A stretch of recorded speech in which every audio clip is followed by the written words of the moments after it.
Hey everybody, it's Andy. It's Thursday Live Office Hours, helping you build a career you love. Where every Thursday at 11 a.m. Central in the U.S., I offer you free career advice while I do my laundry. And speaking of every Thursday, it's March 4th. I just looked at the calendar and I was looking back at January and February, and you know what I noticed? I haven't missed a Thursday, and not only have I not missed a Thursday, I threw in some extra workshops in there too. I'm looking forward through March. I'm not gonna miss a Thursday either.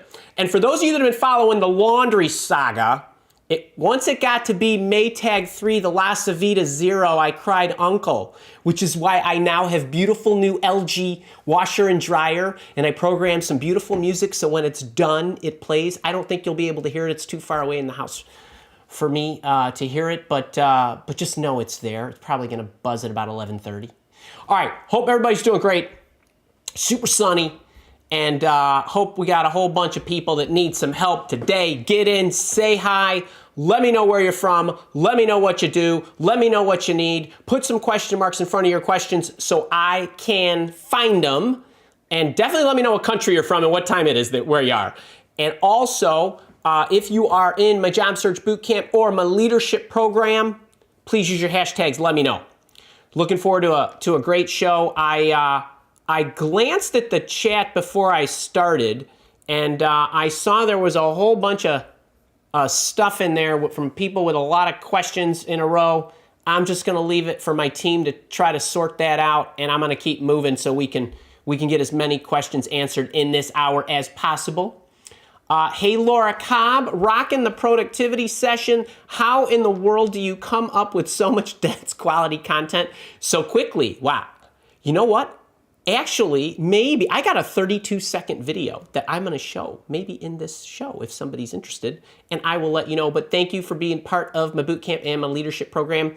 And for any of you that don't know what she's talking about, every Monday in March, I'm meeting with members of my leadership program because I'm building a productivity course. It's a productivity challenge. It's 5 sessions, well, it's really 6 sessions, and it's every Monday at 1 o'clock Central in the US. So let me know if you're interested. It's free to attend for members. All right, I am sliding on by. Daniel Gomez. Recruiter found me on LinkedIn about a job. On the phone interview, only offered general job info. Why keep asking for my resume while not sharing the job description and company name? Is this normal practice? Daniel Gomez, you scored. Great question.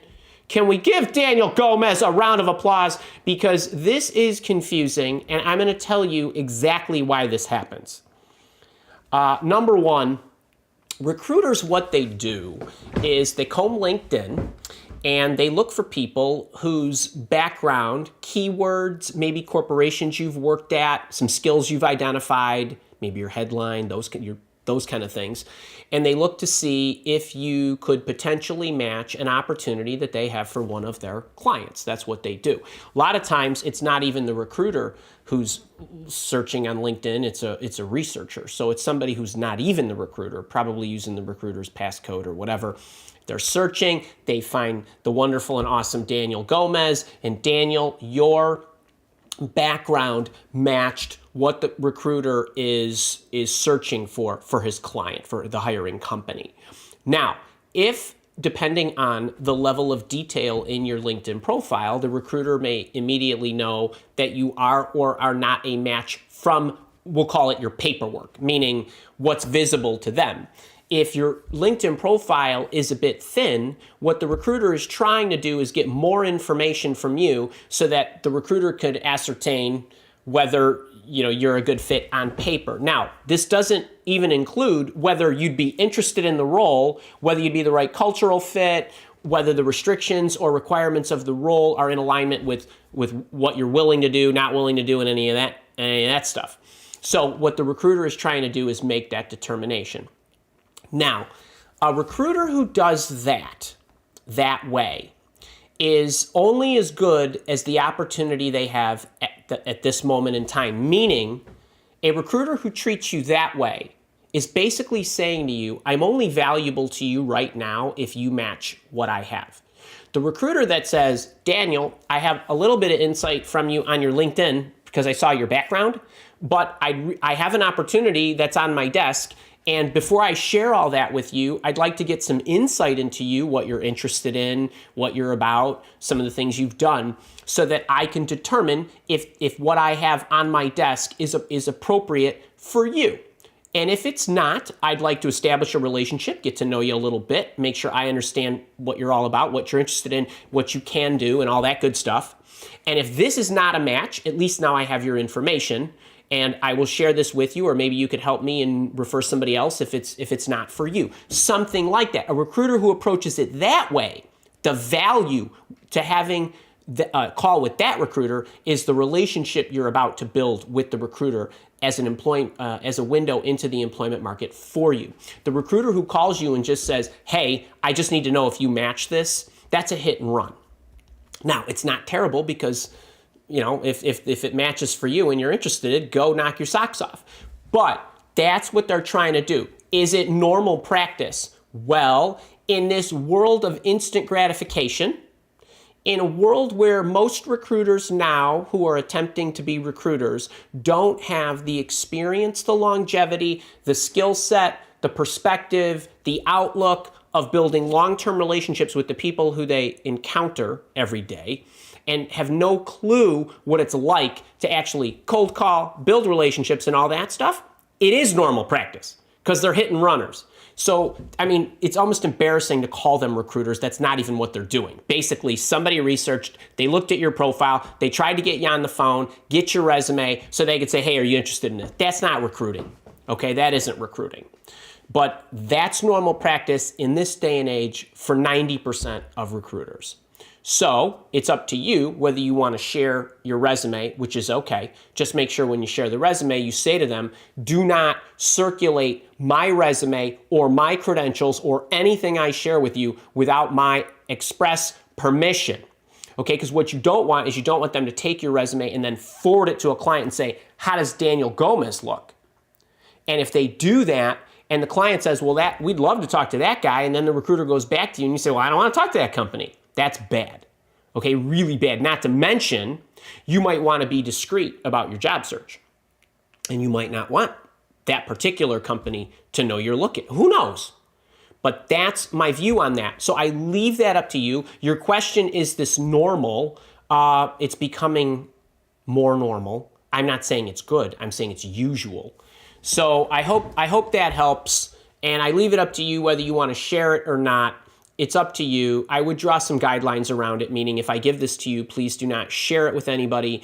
And the other thing that is a little unfortunate about it is once you give it to the recruiter, and if you start having a dialogue, maybe there's things about your background that you want to include in the resume that you would have otherwise included had you known that was the company, that was the product line, that was the position. But you gotta be able to have that dialogue with the recruiter. All right, hope that helps, buddy. Let me see. Kara did a nice job of, let me see, I think paraphrasing. Layla, are you Layla from 4 a.m. Australia? Love it. I started working this morning at 4:48. Love it. I have an interview with a government in Force M. I'm not sure what that is.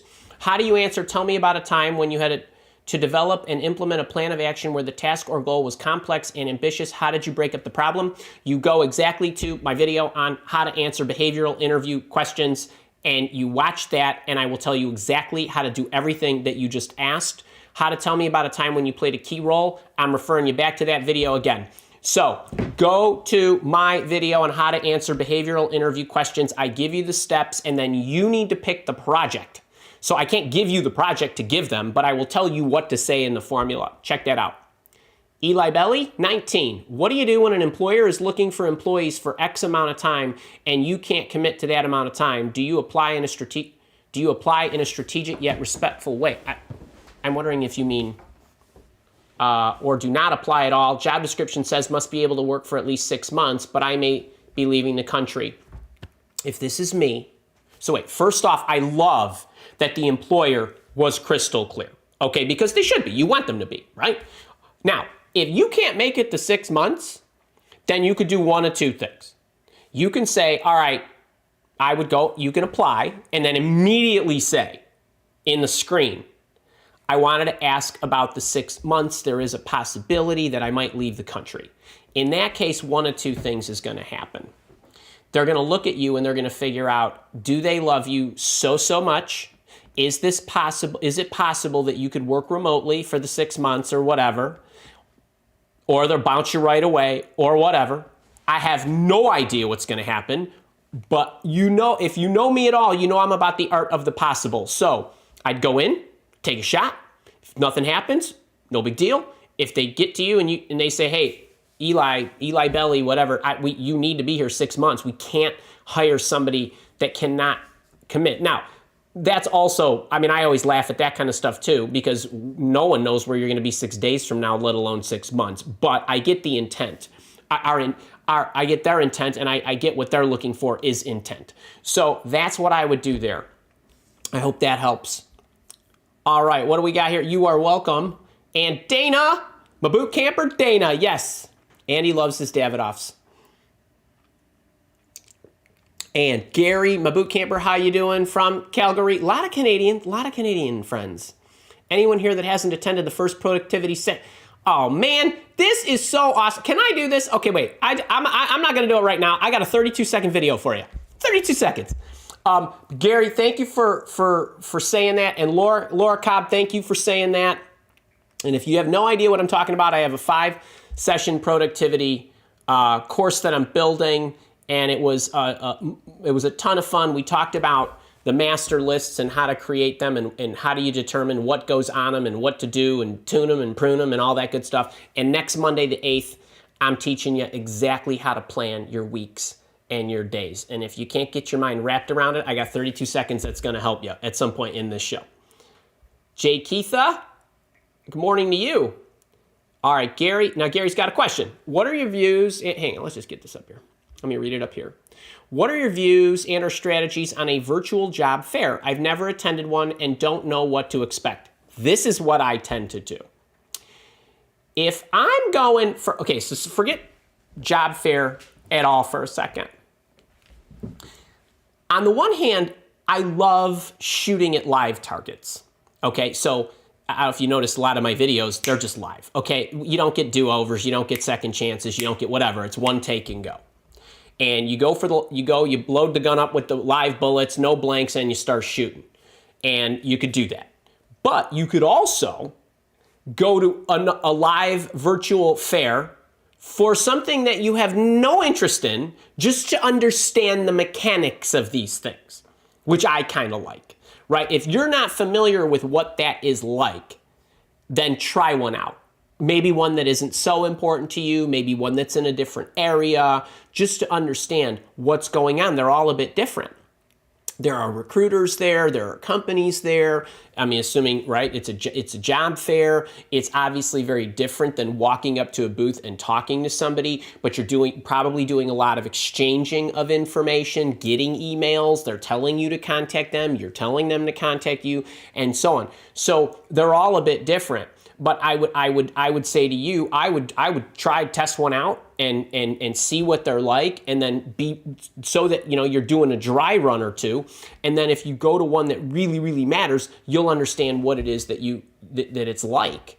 And so they're all a bit different, but a lot of times they're organizations that are sharing what it is that they're looking for and offering. Sometimes these are run by recruiters. Sometimes these are run by companies. Sometimes these are run by networking groups as well. So sometimes it's networking groups that bring companies together, that give individuals a chance to speak about their organization and what they're looking for and what they're hiring for and those kind of things. So that's what they're like. They're a total mess. They're a total chaos, right? As you would imagine, right? Because when you go to an actual job fair, it's a mess. I do have a video out there on job fairs. So it's obviously, I shot it a few years back, way before we had our global crisis and the pandemic, and that now things are going virtual like this. But I would check that out too. Hope that helps, and I will see you Monday. Jen Carlson, Andy, hey to you. Say hey to you. What is the best response for a job application question asking the minimum starting yearly salary that you will accept for this position? Does it hurt me not to give a number? No. don't give a number if you can. A lot of times it's required. If it's required, then Jen, what I would say to you is give them the absolute minimum that you would accept, genuinely. Now, I'm also going to say to you, well, you don't know what the minimum is you're going to accept, because if all of a sudden they start piling all these goodies there for you, you might be willing to go even lower. Give them a reasonable number. A lot of times these are required fields. Lots of times these are drop downs, right? 50,000 to 54,999, 55,000 to 59,999. That kind of nonsense. So that's what I would do. I would also look at my salary negotiation playlist on YouTube, and maybe Stacy, man, I am losing total track of all the videos that are circulating out there on Instagram, but I'm guessing that we probably have that exact question answered. And for those of you who are not subscribed to the YouTube channel, please do, because it hurts me when you don't get my new videos every Tuesday at 6:30. It hurts me when you don't show up to live office hours or catch the replay. But the other place I absolutely love is Instagram. 2 videos a day on Instagram. They're usually the shorties, like 1 minute to 5 minutes. We package up a lot of the live office hours, the snippets, the clips, and the short videos, and that kind of stuff. Plus, I put some motivational quotes. You can get connected up with me there and on LinkedIn if you'd like. I do like to be connected first degree to you, because it helps me understand what issues you're facing, so that I can follow you. I know a lot of you follow me, but I want to follow you. And so I don't know if you're following me until you connect with me. So that kind of thing. So I hope that helps. I'm sure that Stacy can probably pop a video in there somewhere. And Jay Keitha, 2 third-round interviews. Hope to receive some offer letters within the next 7 to 10. Can we give Jay Keitha Richardson a big live office hours hug and high 10? Lots of luck to you. I know you're going to do great. Stanislav is talking to Jen. Okay, Jonathan C. Hi, Andy. Big fan. Thank you, my friend. Recently got rejected from a last round, but hiring manager offered as reference and encouraged to apply to others. Is it too early to apply to another division a week later? No, it isn't too early to apply while the words are still hanging out and he's telling you that, or she's telling you that. I don't know if you said it was a he or she, but what I would have done is if this was dialogue or email, I would have said, thank you so much. Obviously, I'm glad you feel I would be a good fit culturally for the company. Are there any particular areas you think my background would strongly align with the value I can contribute based on the needs in those areas? Are there any particular ones you think I should apply for? That's the first question. You do this in pieces. Are there any you think I should apply for? That's the first question and only question. Why do you want to break the questions down? The call to action can be quick. He can immediately or she can immediately get back to you. Then the response is, that's great. Would you be open to, if I sent my resume to you, would you be open to sharing it with that individual or making a mutual introduction? Why do you want that? It strengthens the relationship you have with the hiring official, the one that passed on you. But what it does is it'll give you more clout going into the next step, wherever that might be. Now, you obviously don't want him or her to do that for 10 different divisions or whatever, but if he or she or they have a great relationship with somebody else in the other division and they're willing to do that, I would take that. I would take that referral. I really would. That's what I would do. It's never too soon in that case, and it's okay to have a continuing conversation with that person. Okay, that's good stuff. Varun, how are you doing? John Marks, hey to you. Jetting, SoCal never has freezing temperatures. Come on, man.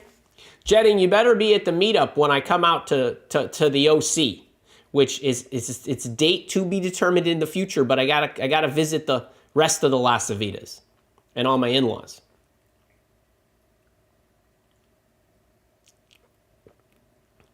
And Jen, yeah, if it only accepts numerical values and you're talking about freeform, like it's not a drop down, then you put a number in. All right, I'm targeting the companies within the EU despite I was told that I've got the excellent experience for the position. I got rejected 2 times due to not having a work permit. Can I improve the situation? Work permits are tough. They are. They're tough to get if you're coming into the US. Sometimes they're super tough, depending on which European countries you're transferring from and to. Like some have pecking orders, right? You got to be a citizen. Then you got to have this work permit or visa.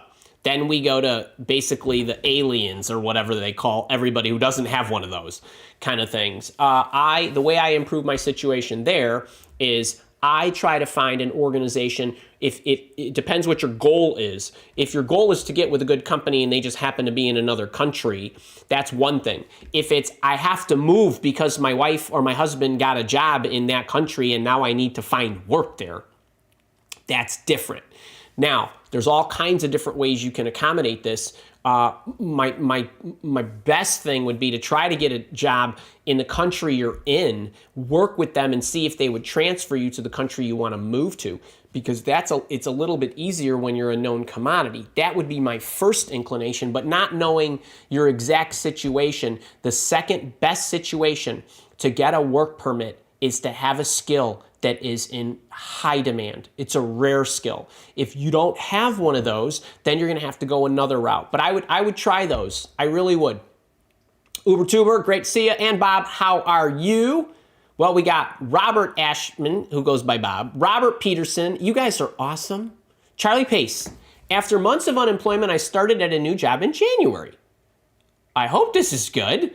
Now my old company has asked me to interview for a position. I'm feeling guilty because I'm enjoying the new job. How do I evaluate? Charlie, if you're feeling the love where you are, stay. But if you want my evaluation process, I don't believe you are in my boot camp, my job search boot camp. So if you are not in the job search boot camp and you're going to go with the free material I'm going to refer you to, go to a video called How to Choose the Right Job. That's the process you need. If it's me, I don't know how long you were at the other organization, and I know you were unemployed, you said, for some months. I don't know. Sometimes you just need a fresh start. But go through the process. The protocols are in there, not as detailed as they are in my paid program, but it's a good start. Jeff, how are you? Do PMP or PMI certifications typically mean better negotiation for pay for existing jobs? Thanks so much. I could not tell you how little these matter, okay? Do not get me wrong. I'm not poo-pooing any certifications. You go get whatever you want, and once you have it, no one can ever take it away from you. I mean, assuming it doesn't expire. And if it expires, then you need to keep getting recertified. I couldn't care less. If somebody had PMP, I would take the person who had the right project management skills, experience to what I needed. And I don't care if they have a PMP. I don't care if they're certified in this or that. I don't care if they went to Harvard. I don't care about anything. So, to me, lifelong learning always beats degrees. The degrees are on paper that fades. The lifelong learning isn't, and the lifelong learning I want you to have is practical work experience. There's nothing wrong with getting the certifications if you want them, and there's especially nothing wrong with getting them if you're changing careers. Like if you don't have project management experience and you want to go to PMI and take the PMP certification training and get your certification, I encourage you to do that. It's not gonna help you beat out somebody who's got loads of project management experience. That's your first question. Your second question was, can I claim management skills in previous roles with no direct reports? Okay. But managing projects. Okay, couple of things here. I'm going to give you guys something that I really need you to think about. I was thinking about this the other day as I was doing a coaching session with somebody who's very senior, a very high earner, and she works for a great company, has a great title, has no direct reports, and does a lot of stuff. Okay, now, your question, can I claim management skills? No, you can't claim management skills if you don't have direct reports. You want to claim influencing skills because you are in a matrixed organization where you are managing projects and there are a number of people working on them. That's project management experience. That's not people management experience in the eyes of an employer. I'm not saying that you won't be a great manager of people. I'm saying, specific to your question, the claiming I have management experience, I would be claiming I know how to run large scale projects with team sizes of 50 people, even though none of them are your direct reports. You can make that claim, but it's going to come out in, were you directly responsible for them? No, I actually had 50 people doing these kind of things, and I was responsible for making sure that everybody was doing what they were supposed to and all the dependencies were met and so on and so forth. Okay, so that's something you need to be clear on. But let me tell you something that supersedes management of people. A lot of you get in these situations like Jeff, and they say, company says, well, how many people do you manage? So, well, if you've managed people, you tell them. If you don't manage people in your current role, you just say, at the moment, I don't have any direct reports, but here's what I do. Or before I managed that many people. So there's another way of looking at this. So what I would say, if somebody asked me in 2004, November, okay, I was working at a company, had been there 10 months. I started in January, I worked till November, before I opened up Mile Walk, my executive search firm. But at that time, I'd taken the prior year off. I just traveled and played golf. But prior to that, I had managed many people, many direct reports, many large projects, many of these, lots of dollars, lots of people. But at the moment, I was in an individual contributor role.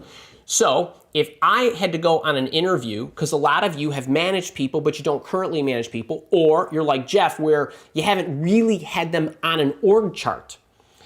So what I would say is, if I was asked a question like that, I would say, well, there's managing the direct reports. There's also influencing people. There's also influencing the bottom line of the value you're contributing to your organization. So what do I mean by that? Well, I came into an organization and I had no direct reports, except that my job was to identify and build the products that we were going to sell. As an organization, I was basically the product builder, the product strategist. I taught the sellers, and then I went with them to sell it. They would get the credit for the sale, but they couldn't sell it without me. So I said to my boss, let's see, you had about 6 salespeople. Q1 of 2003, how many leads did they bring in? Well, they brought in 50, right? Between all of them, it's about a lead a week.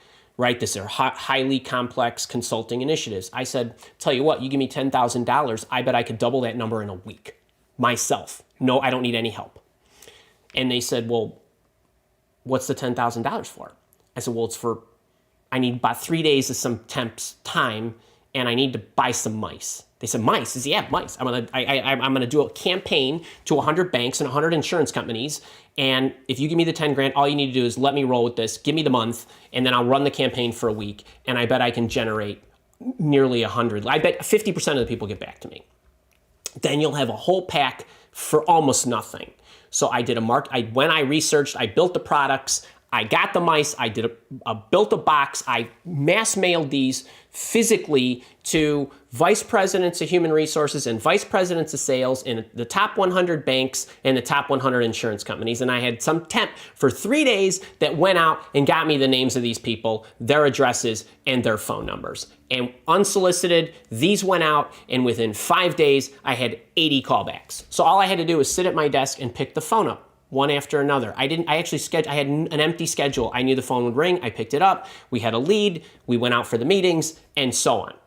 So there's managing people, but I was able to outperform people by myself because I was able to leverage the right processes, know-how, skills, and so forth. So that's rare, right? So if you've got stories like this or things that you can think about where the value that you contributed superseded a team, that's really smoking, right? And I could go on and get into detail about how I did all that stuff. But to me, you can talk about managing a 6-person sales team, or you can talk about Andy going sitting in a corner and outperforming a 6-person management team. There's many ways to skin what they need. So it depends what you're interviewing for. It depends if you had prior management experience, of which I did. But if I had to go into an interview in November of 2004 and tell a story about how many direct reports I had, I didn't have any. So that's the stories I would have told. And actually, that is a story that I did tell in an interview that I was in. But then I decided to open up my own company. You got to think about these things. Where is the value that you created? And if you can scale it, imagine what you can do if you had the right people working with you. That kind of stuff. You got to think differently if the situation calls for you to combat a reservation that they'll have. All right, I hope that helps. I hope that gave you a different perspective on how to look at your interviewing responses. George Dyer, Yvonne, my boot camper, how do? Clinton, hey from Maryland, and my mini panda, how are you? Jessica Searles, I think that is, current job, 52K and 2.5% bonus. Market is 65 to 75, new job salary range 90 to 110. How do you negotiate when it more than expected and will take the job regardless? Well, first off, I want to congratulate the heck out of you because that's awesome. All right, so can we give her a huge clap? I'd go in and I would ask for more, but I would show them why you're worth 120 or whatever it is. So you said the new job salary range is. They didn't offer you that. I'm assuming, did they say to you, actually now that I'm reading this again, did they say to you, well, the range is 90 to 110, say, okay, that's fine. And if they give you 95, then you go in and you counter, just like you would whether it was 57. So I'm wondering if you're asking me here now and speculating because you're in an interview process, that's what they shared with you. I don't think it matters. And if they gave you an offer, I'm assuming you would have given me a specific number and not a range. There's no reason for them to say 90 to 110. That's a 22% gap right there. So my answer is check the salary negotiation playlist, and I would negotiate that the same way I would negotiate anything else. Tom Phillips, how are you? David Mulhall. Hang on, let's get this up here. Yes, you are a boot camper in an interview. How does one address career mistakes? A job that was a mistake or a career turn that should not have been taken or a termination in your past? Well, first off, I would go to, I should have never taken it in the first place and own it. I had this situation. I took this job. In hindsight, it was very apparent that I was not the right fit or it was not the right fit for me. You could choose whatever of those you want. Either direction is okay in that case. And just say, and the interesting thing about this is I tried to make it work. I stayed there for X amount of months, but it got to the point where I realized I made the wrong choice. I totally own it.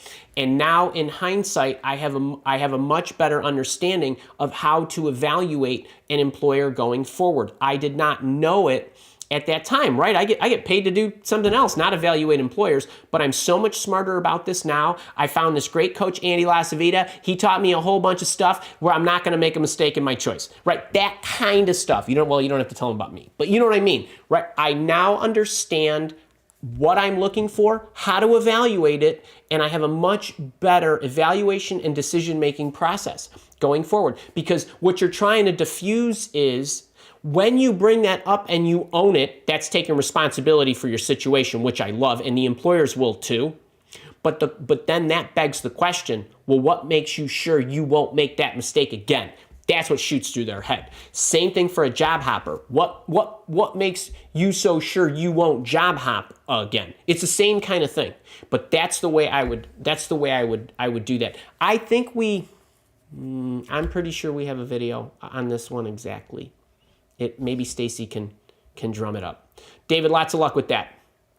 All right, wait. Speaking of my 32-second video that I mentioned a few other times, and I know Laura Cobb and a few others Gary and some others mentioned about the productivity training. Every Monday this month, the course itself is $300, but if you're in the leadership program, you can access all this stuff for free. You can come to the sessions. You can get in the leadership program for as little as $49 a month and basically take this whole thing in. But Monday the 1st, I ran over how do you put together the right lists to manage your life, your career, and all that good stuff. That was on the 1st, and the replay is now available. On Monday the 8th, I'm talking about how to plan your weeks and how to plan your days. And then the following Monday, on the 15th, I'm talking about how I run my day. Then the following week, I'm going to talk about projects and how I run my projects. And the following Monday, I'm going to talk about maintaining your energy levels.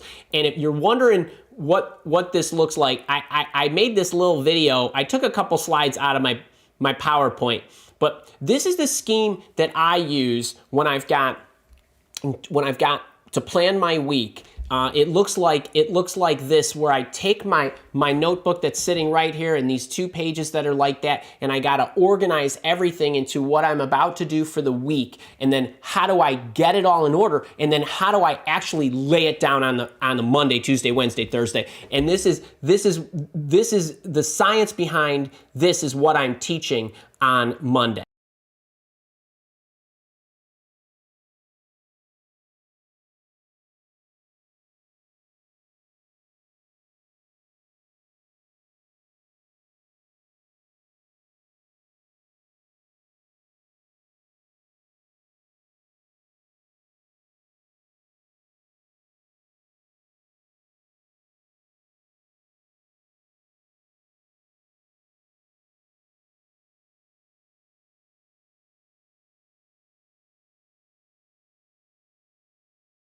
It's really all about the happy hours. Like, what do I got to do to get to happy hour? So basically, that's what my weekly planning looks like, and why I can get it done so fast, why I never lose sight of where everything is, why they are, how you move the right stuff forward, where it goes, how you make it visible, how you organize it, and all that good stuff. And so basically everything I'm teaching is to give you a system so you understand, like I said, the science, the psychology, and everything related to how you get your plan in order, so that you're focusing at the highest level on the right things, but that you also know how to plan your weeks and plan your days so you don't stray and you don't get interrupted. And when you do, you know how to overcome it quickly. So yeah, it's gonna be a lot of fun. That was 2 of the maybe, I don't know, 20 slides or something that we'll be going through. But if you're interested in joining us, check out my leadership coaching program, and Kara can maybe pop in the links. I have a page for the leadership program that you can see everything that's in the leadership program and all the other bonuses you get. But then I created a page just for the productivity challenge, basically the course or this series that we're going through, if you want to look at a little bit more detail on that, or if you just want to enroll in that as well. Either way, but I would get in the leadership program. It's a much better deal. All right, let's see, where was I? All right, thank you for that commercial announcement. Mini Panda, we need you every day. Well, you have me every day, or at least access to me. Lisa Blizzard, how do? Paridi, hey to you. David A. from Boston, great to see you. Hang in there. Everybody who's unemployed, hang in there. That's right. Keith, how you doing? Jean-Pierre, hey from Chicago, buddy, my backyard. Doug Milligan, always had a Maytag laundry side. I had Maytag in my first apartment. I had Maytag in my second apartment. I had Maytag in my condo. I had never had anything but problems with these things. And then I moved into this house, and I left my brand new Maytags at my condo, and we got the washer and dryer that were here with the building with this house from 2009. And so I had to keep fixing them. And then finally I said, that's it. Nurmi, is it fine to include ads, posters as part of the resume at the end? I have a book releasing soon, and I'm a keynote speaker. Where's the best place to mention these in the resume? I love this. Okay. Now, is it fine to include ads, posters as part of your resume at the end? take the pictures out. No pictures, no graphs, no hieroglyphics, no nothing, okay? The part about you being a keynote speaker and a book that's coming out, I put it in two places. I would put it in the career profile up at the top, right? Keynote speaker, like the second paragraph, core competencies, additionally keynote speaking, new book coming out, whatever, April 2021 kind of thing. And then at the bottom again, I would put that as well. Bottom of the resume, keep it clean. Great question.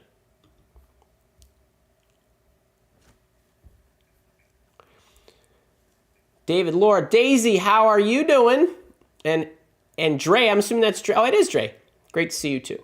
David A. Boston, I am going crazy keeping organized since I'm connecting, networking, talking to a lot of people via email, Zoom, text, LinkedIn. Best way to manage all of this. I believe I gave you a spreadsheet in the job search bootcamp to help you manage that. It's in the bootcamp. Go get the spreadsheet, make it your own. I put all the columns in. I showed you how I would track, what I would track. It's all in there. You have the tool already. I even did a session on it for you. If you can't locate it, let me know. Email support@milewalk.com. By the way, for any of you, if you have any questions, hey, I tried to download this, I couldn't get it. Andy, I want to join your job search bootcamp program. Hey, what this leadership thing, what's this about? Hey, what's that productivity thing? Right, any question? Support@milewalk.com. And Kara or I will help you out. Uzoma, great to see ya. Pacranky, I think that's Cranky Patty. Been working for the travel industry for over 12 years. Given the current times, I'm applying to other industries. How can I link skills to an industry I have no experience? Check my Career Changer playlist. I talk heavily about identifying your capabilities and showing on your resume the foundational skills that you have. So I get that you're in the hospitality travel industry, but you developed skills that transfer over to where you want to go. I don't know where you want to go. I don't know what you do specifically where I would say, oh, well, if you're a this over here, then these foundational skills transfer to a that over there kind of thing. So I would check my Career Changer playlist on this without going in all. It has what you need there. Jonathan C., if my experience is between a senior and junior posted job ad, which one do you go for? Whichever one you think you have the better chance of getting through on based on your skill set. However, if it's me and I see a junior and a senior position, I am sending an email to the boss. I'm trying to find the boss. And I would say, I'm sending this to you because it looks like you're the boss. I wanted to let you know I'm interested in this area and notice there were a couple of positions, this and that.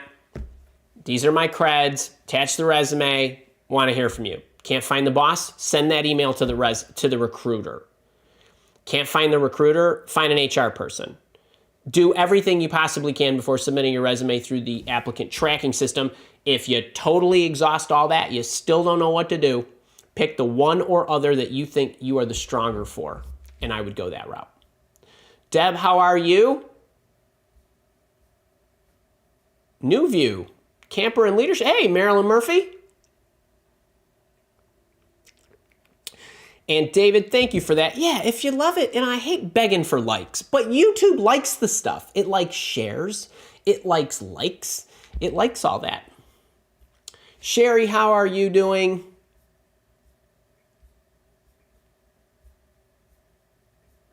Buzzing through. Highly favored. How do? Carrie Freeman, where you been? Carlos, my boot camper. All right, Sherry's got a question. Let's get this up here. When boss hunting, you say to build a relationship before requesting the connection. Can you give an idea what to say when first reaching out? Sherry, hold on. Let's get something real straight. Boss hunting is just boss hunting. You just boss hunt. Okay? I already gave you the templates and all the networking templates on top of that in Module 3 of the bootcamp. You should have that. When I say don't send a connection request in LinkedIn before building a relationship, I'm talking about don't just send a connection request with the boss hunting cover letter. Don't connect send them an email or send them a LinkedIn in-mail. That's what I mean by that. I do not think that you all should be sending connection requests to people that you don't know. And I would not connect as a first form of introduction of myself. So if you're going to send a message to somebody on a team, then or a recruiter or an HR person or a boss or whatever, send the message directly with the content I've given you in the networking templates.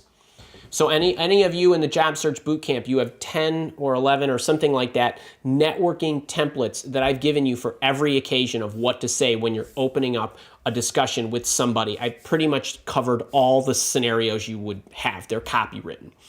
The thing about the connection request is it's presumptuous, and just because you send a connection request and they accept it doesn't really mean they've given any thought to your message. I want them to read your message and then respond back. And then you still don't send the connection request. You get into the interview process, you still don't send the connection request.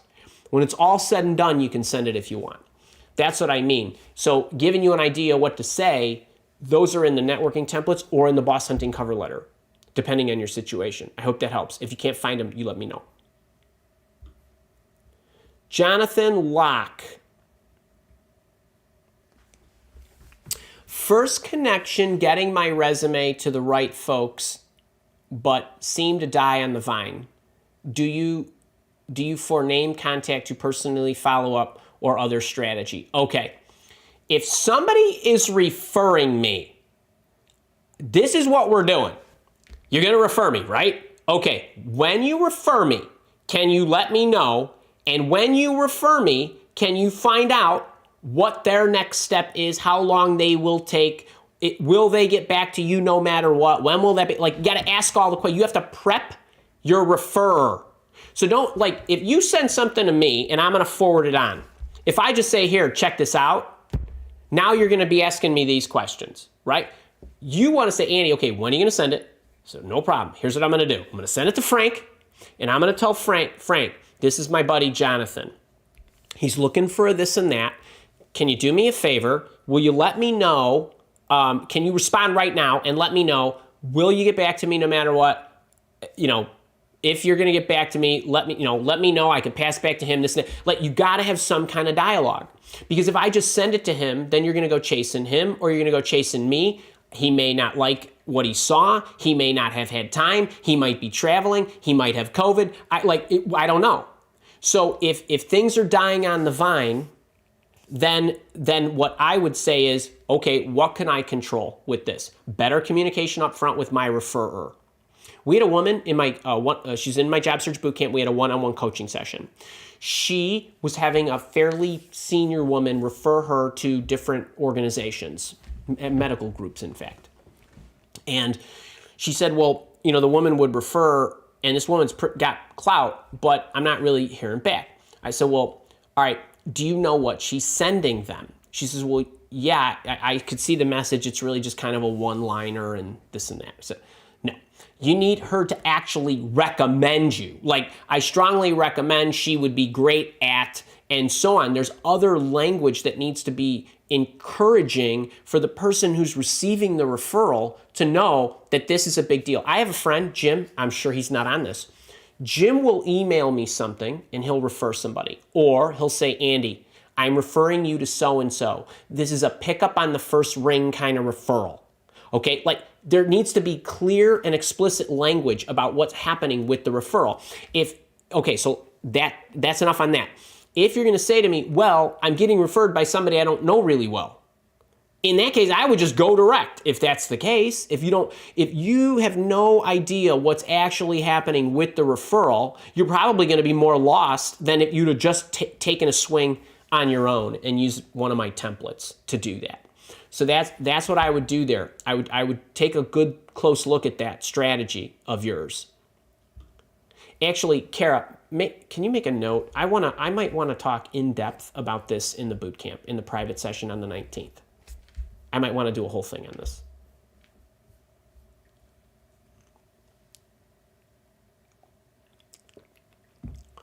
Mark Miller, Cincinnati, Ohio. How you doing? Many postings are not clear, either too thin, to understand the role, or bloated in every possible ain't you telling the truth?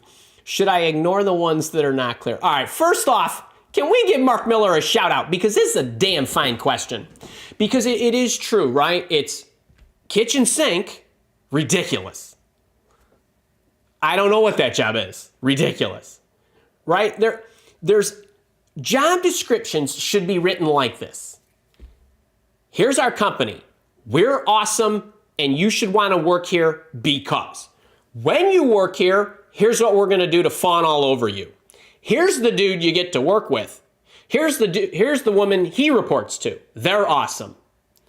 Look at their smiling faces. Here's what we're going to ask of you. Here's what would be nice if you came equipped with. Here's all the other great things about working here. That's what a job description should look like. And if you think I'm kidding, companies that have those kind of job descriptions, they get the best people because people are dying to get in there. Versus, this is our company. You should be falling all over yourself to want to work here. We want these 18 things in every person that comes here, and you need to have these other 8 things that probably no one on earth has. There are job descriptions out there. I mean, I kid you not.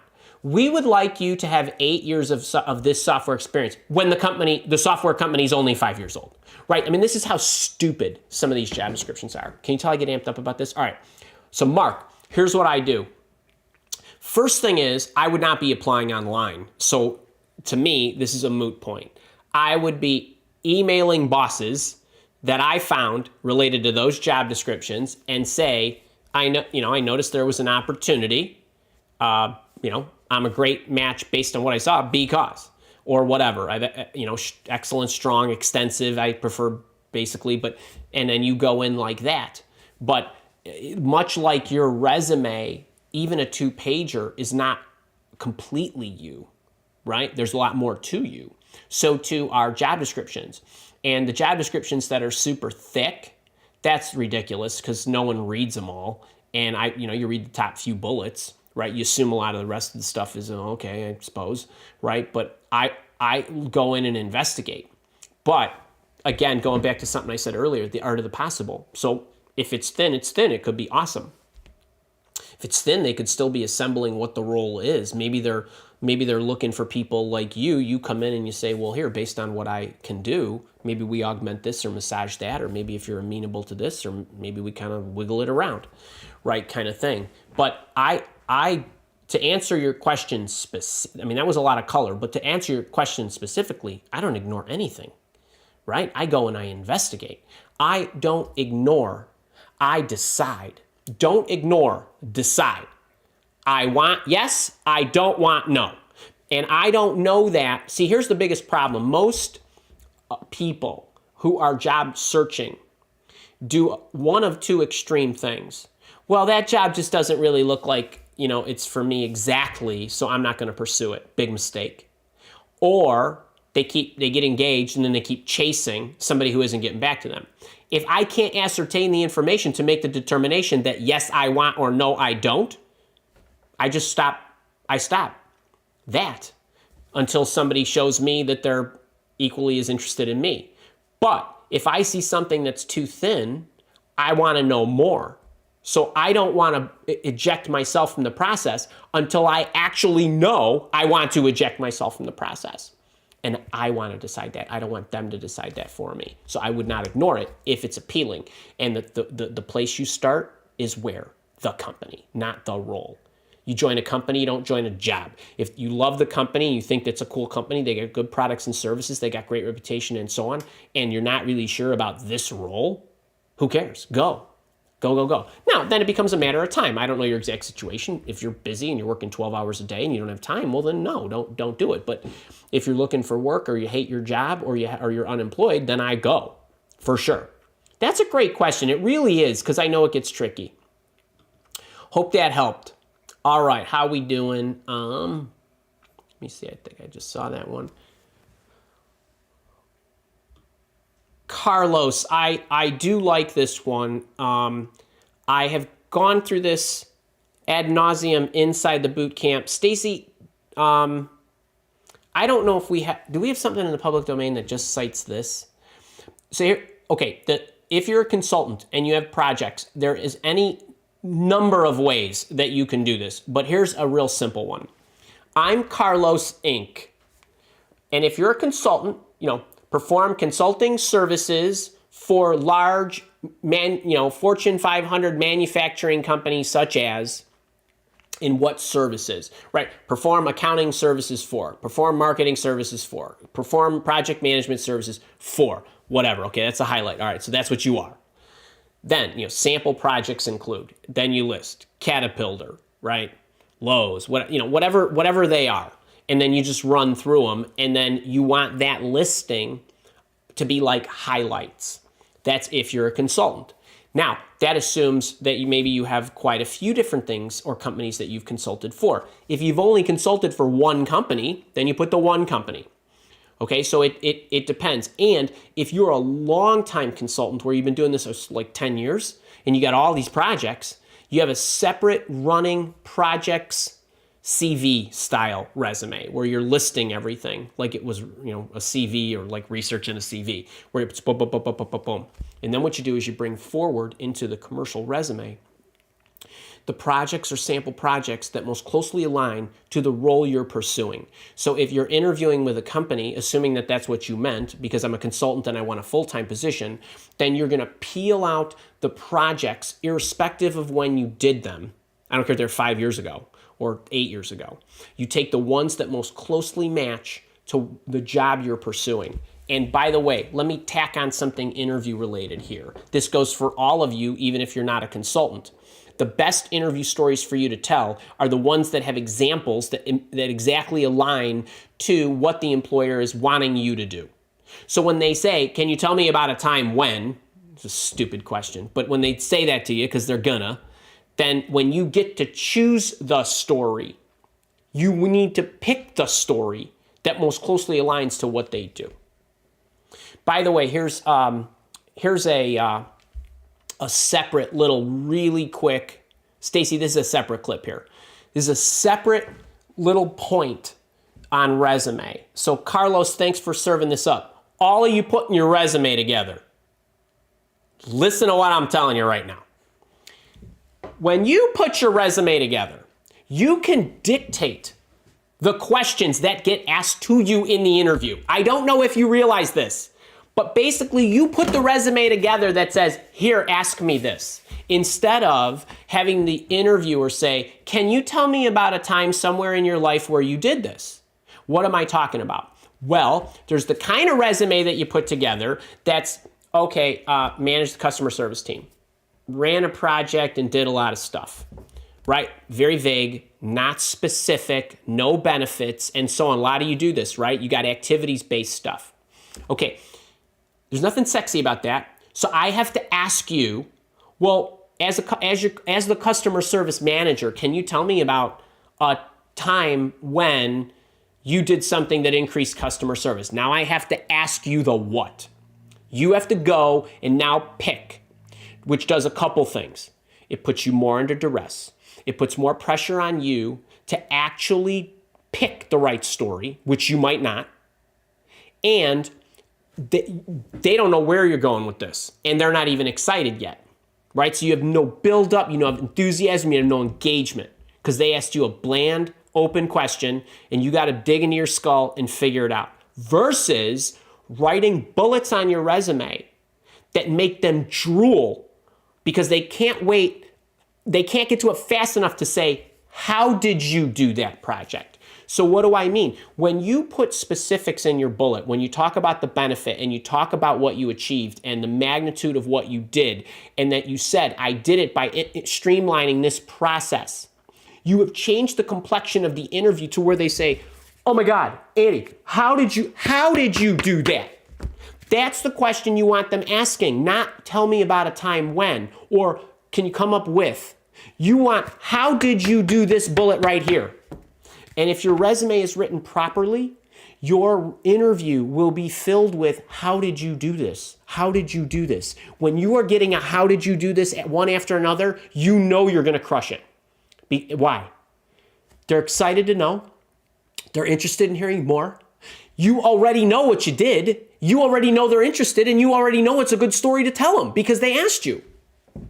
You know they're going to like it because if they didn't care, they wouldn't have asked. There are ways to control the dialogue. You should think of I always say think of your resume as a marketing document. You need to be thinking of your resume as, here's the menu of the interview questions you can ask me. That's what you need to do. That's another way to think. Look at your resume and say, does this beg questions about, oh my God, how did you do that? That's what you're looking for. It's another way to think about your bullets. If you're in the boot camp with me, the job search boot camp, you have the formula, you have the content build, you have all the stuff you need to write the right bullets, just are you doing it? And if you're not in my job search boot camp, you got to think about, are you pairing your bullets in a manner that make them want to ask you, how did you do that? It's really important that you get there. That takes so much pressure off you. You're not worried about what to tell them. You're not worried about your stories because you know them. You know the methodology. You know the structure. You know what you did. You know they're going to be interested in hearing about it because they asked you. Right? Think about that. You're not worried about what do your neighbors think of you, or tell me about a time you disagreed with somebody. No, I'm more worried about how did you do that project. Just believe me, a well-written resume gets them off those behavioral interview questions. Think about that. Okay, hope that helped. Wallboy, hey to you. How are we doing on time? All right, I'm gonna try to squeeze a couple more in here. Before I do that, make sure you're subscribed. Click the thumbs up button and share it. Check out the productivity training. Check out the leadership course. We do have a boot camp session. I think I alluded to that somewhere on March 19th. The boot camp is not on special. Prices are going up and up. So try to get it sooner than later if you want to join us on the 19th. And the interview intervention book, $7. Materials and handling, we'll send it anywhere in the world. You get the book, you get the ebook instantly, you get the audio book, you get a free ebook called How to Interview the Employer, 75 Great Questions to Ask Before You Take Any Job. Get this package before this is retired. We're going to move on to a different book package soon. So grab that if you're interested. It'll help you with your interviews. And let me see if I could sneak in a few more questions here. Kevin Weaver, my wife has been out of the job market for over 10 years. She devoted her time to care of our autistic son. He no longer needs assistant full-time. Awesome. Do you have a video for returning to the job market? I do have some things for you. Hopefully it's still working, the links, because we went through some blog changing and platform changing and all. I do have a stay-at-home mom returning to the workforce, and a stay-at-home parent.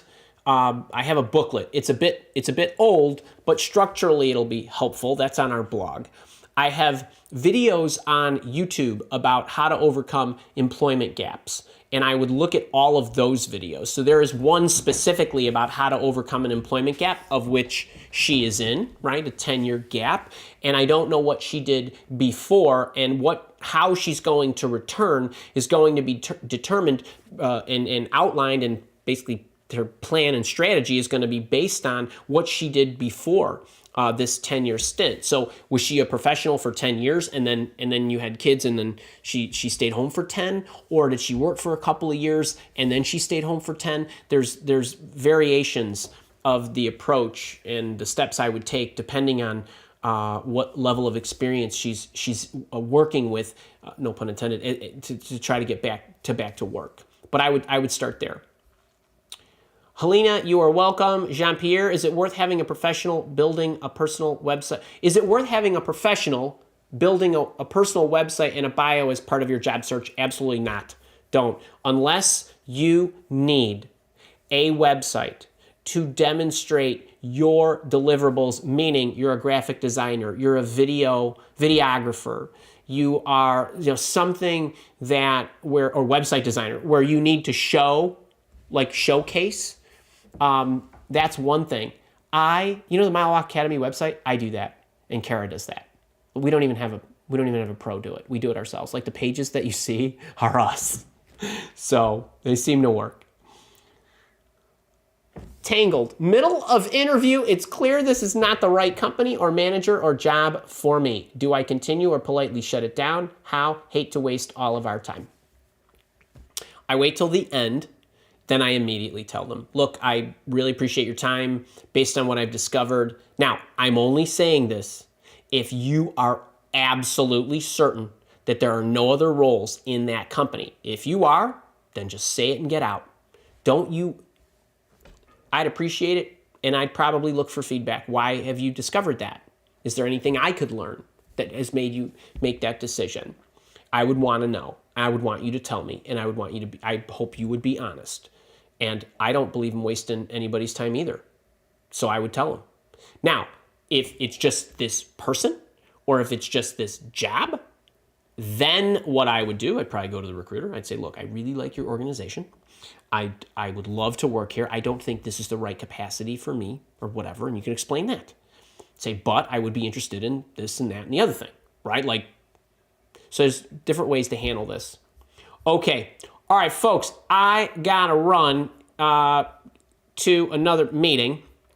I hope you join me Monday. Some of you haven't seen Monday.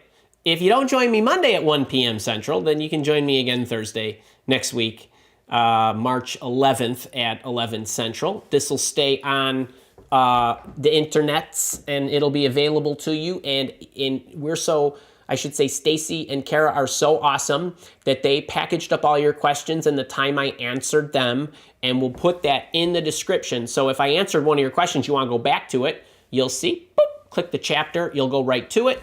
For everybody else, just hope you enjoyed this. I really love helping you guys. I really appreciate you showing up every week. And it's a real privilege to be able to share this with you. And I just, believe me, it never gets old. I pinch myself every week that we're able to do this. All right, you guys be great. Lots of luck. Have a great weekend.